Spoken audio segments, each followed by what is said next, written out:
Frequências alélicas. Nesse vídeo, nós vamos ver como estimar as frequências alélicas utilizando o método da contagem. Usando o exemplo dos dados do vídeo anterior, nós vamos agora passar a fazer a estimativa das frequências alélicas. Então, nós temos aqui 9 indivíduos homozigotos azão-azão, 15 indivíduos azão-azinho, heterozigotos, 6 indivíduos homozigotos azinho-azinho e o número total de indivíduos é 30 indivíduos. Muito bem, a frequência alélica também ela é estimada dividindo-se o número de ocorrências de um alelo pelo número total de alelos.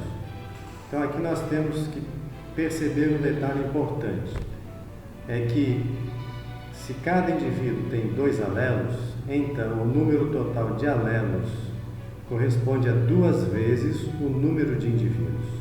Então é um detalhe simples, mas tem que ser levado em consideração.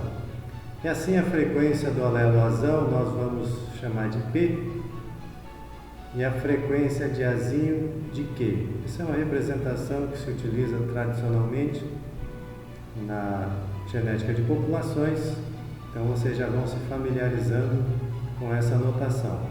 E aí nós vamos contar o número de alelos azão presente nessa população e dividir pelo número total de alelos e faremos a mesma coisa em relação ao alelo azinho, contaremos o número de ocorrência de alelos azinho e dividiremos pelo número total e então teremos obtido as frequências alélicas para esta população. Muito bem, vamos começar então identificando quais genótipos tem o alelo azão. Vamos estimar a frequência de azão. Então sabemos que os alelos azão estão presentes nos homozigotos, azão-azão, e nos heterozigotos. Sendo que os homozigotos têm 2 cópias do alelo azão. Então, se eu tenho 9 indivíduos azão-azão, o número de alelos azão nesses indivíduos é 2 vezes 9, já que cada um tem 2 alelos azão. Mas eu tenho também alelos azão nos heterozigotos, só que cada heterozigoto tem apenas um alelo azão. Então, eu acrescento, somo aqui o número de indivíduos heterozigotos. E coloco no denominador o total de alelos, que é 2 vezes o número total de indivíduos, tá? 2 vezes 30. Nós temos o total aqui de indivíduos, o tamanho dessa amostra, que é de 30. Pronto, daqui para frente é só resolver fazer o cálculo. Nós temos um total de 33 alelos azão em um total de 60 alelos. O resultado é que a frequência do alelo azão é 0,55. Da mesma forma, posso fazer a estimativa da frequência do alelo azinho. Então, vou fazer a contagem do alelo azinho.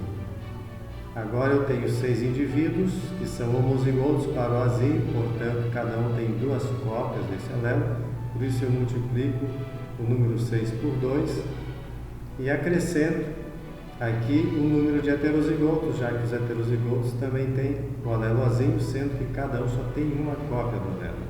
Por isso eu somo aqui os 15 indivíduos heterozigotos e divido por 2 vezes o tamanho da amostra para que eu obtenha o número total de alelos. Então nessa amostra eu tenho 27 alelos azinho, 27 cópias ou ocorrências desse alelo e em um total de 60 alelos. A frequência é 0,45.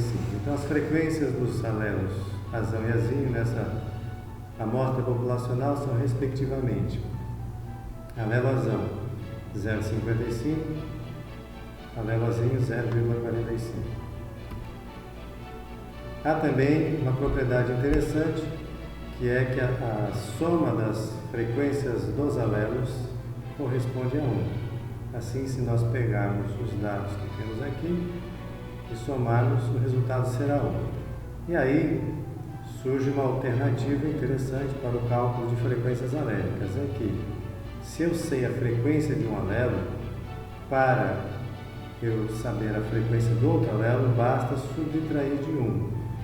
Então, sendo que a frequência de azinho, ela será dada por 1 menos a P, que é a frequência do alelo azão.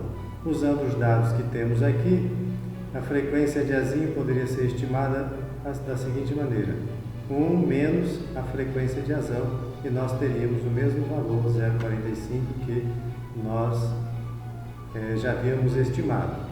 Essa segunda opção aqui, para cálculo da frequência do segundo alelo, ela é muito útil e economiza tempo. Porém, é preciso ter cuidado para que a estimativa da frequência do primeiro alelo seja feita corretamente, senão você vai ter erro nas duas frequências alélicas estimadas para essa população.